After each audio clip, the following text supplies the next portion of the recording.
बिस्मिल्लाहिर्रहमानिर्रहीम अस्सलाम वालेकुम। मैं अपने मोअज़्ज़ज़ नाज़रीन और प्यारे दोस्तों को मैसा सीक्रेट शेफ़ की किचन में खुश आमदीद कहता हूँ। रेसिपी को शुरू करने से पहले मेरी दुआ है कि अल्लाह ताला आपकी रिस्क की शादगी और बरकत अता फरमाए, आमीन। रमज़ान स्पेशल में मैं आज आपके साथ पोटैटो के बने हुए ज़बरदस्त से स्नैक्स की रेसिपी को शेयर करूँगा।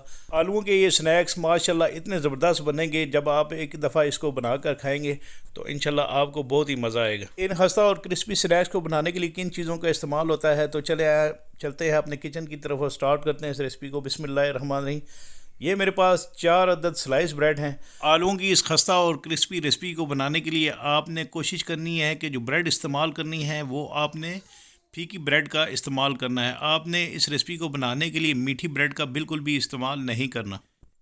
इसके बाद ये जो ब्रेड है, 2 अदद स्लाइस ब्रेड मैंने लिए हैं। इनकी आपने इस तरह लंबी कटिंग करने के बाद आपने इस तरह इसको छोटे क्यूब्स कटिंग में काट लेना है। तो मैंने इस ब्रेड की साइडें काटी नहीं, क्योंकि ये 4 अदद स्लाइस ब्रेड थी, तो अगर आप चाहें तो इनकी साइडें काट सकते हैं। तो यहाँ पर ये तमाम ब्रेड की मैंने इस तरह ज़बरदस्त सी कटिंग कर लेनी है और आपने भी इसी तरह इनको काट कर इस तरह ट्रे में रख लेना है। इसके बाद मेरे पास ये पोटैटो हैं, जिनको मैंने नमक वाले पानी में डालकर बॉयल कर लिया था। इनको मैंने कद्दूकश कर लिया है। यहाँ पर इनको आपने कद्दूकश करने के बाद इनमें जो वेजिटेबल्स डालनी है, सबसे पहले आपने इनके अंदर ये चॉप की प्याज 1/4 कप के बराबर डालनी है और इसके अंदर आपने फ्रेश धनिया चॉप किया हुआ ये भी तकरीबन 1/4 कप के बराबर ही आप इसमें डाल लें। इसी दौरान मैं इसके अंदर नमक डाल लूँगा आधा चाय की चम्मच के बराबर, क्योंकि मैंने नमक वाले पानी में आलूओं को बॉयल करके रखा हुआ था, तो मैंने इसमें थोड़ा सा मज़ीद आधा चाय की चम्मच के बराबर नमक डाला है। ये जिंजर पाउडर है जो तकरीबन आधा चाय की चम्मच के बराबर है, ये इसमें आपने डालना है। और आधा ही चाय की चम्मच के बराबर आपने इन आलूओं में जो है लहसुन का पाउडर डाल देना है। और यहाँ पर रोस्टेड ज़ीरा था जिसको मैंने बाद में क्रश कर लिया है, ये आपने 1 चाय की चम्मच के बराबर इन आलूओं के अंदर डालकर इनके अंदर आपने कुटी ही लाल मिर्च आधा खाने की चम्मच के बराबर डालनी है।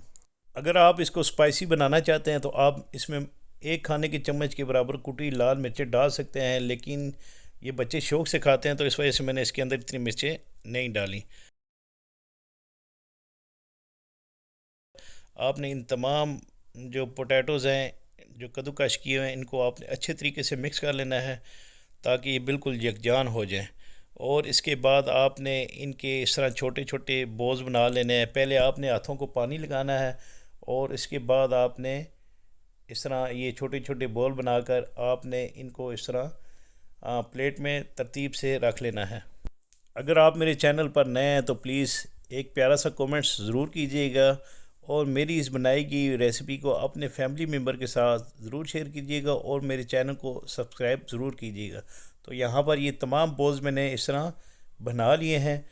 इसके बाद इन बॉल्स को मैं तकरीबन 5 से 10 मिनट के लिए चिल्लर में रख लूँगा ताकि ये थोड़े से सख्त हो जाए। इसके बाद इन बॉल्स की कोटिंग करने के लिए मैं मैदा ले लूँगा आधा कप के बराबर और इसमें आधा चाय की चम्मच के बराबर नमक डालूँगा। नमक डालने के बाद आपने इसके अंदर पानी डाल लेना है और इसके बाद आपने इसको विस्क के साथ अच्छे तरीके से मिक्स कर लेना है। पानी आपने इसके अंदर 3 से 4 टेबल स्पून के बराबर डालना है और ये जो कोटिंग आप बना रहे हैं इसको आपने थोड़ा सा थिक रखना है। और इसके बाद आपने एक एक बॉल्स इस बैटर में डालकर आपने इसको इस तरह निकाल लेना है बैटर से। और इसके बाद जो हमने चंक्स काट कर रखे हुए थे छोटे छोटे क्यूब्स ब्रेड के, ये बॉल्स आपने इसके अंदर डालने हैं और इस तरह आपने इन ब्रेड्स की इसके साथ अच्छे तरीके से कोटिंग कर लेनी है और आपने अच्छे तरीके से प्रेस करके आपने इसको दबाना है ताकि ये जो ब्रेड है ये उतरे ना। ठीक है जी, तो आपने इसको इस तरह कोटिंग कर लेनी है ब्रेड की। तो यहाँ पर ये देखें तमाम जो पोटैटो के स्नैक्स हैं ब्रेड वाले मैंने इस तरह बना कर रख लिए हैं। तो यहाँ पर मैं ऑयल को गर्म कर लूँगा एक फ्राई पैन में और मीडियम हाई हीट पर आपने इन तमाम जवास को फ्राई करना है। आपने ऑयल की हीट को ज़्यादा नहीं रखना। अगर आप ऑयल की हीट को ज़्यादा रखेंगे तो ये जो ब्रेड हमने ब्रेड की कोटिंग की है ये एकदम जल जाएगी। तो लिहाजा आपने मीडियम हाई हीट पर इनको फ्राई करना है और तकरीबन आपने 5 से 6 मिनट तक आपने इनको फ्राई करना है। जब इस तरह ज़बरदस्त सा गोल्डन ब्राउन कलर आ जाए तो आपने इनको इस तरह स्टैनर में निकाल लेना है। यकीन माने ये इतने खस्ता और क्रिस्पी आलू के स्नैक्स बने हैं कि जब आपके बच्चे एक दफ़ा खाएंगे तो बार बार इस ज़बरदस्त से स्नैक्स बनाने की डिमांड करेंगे।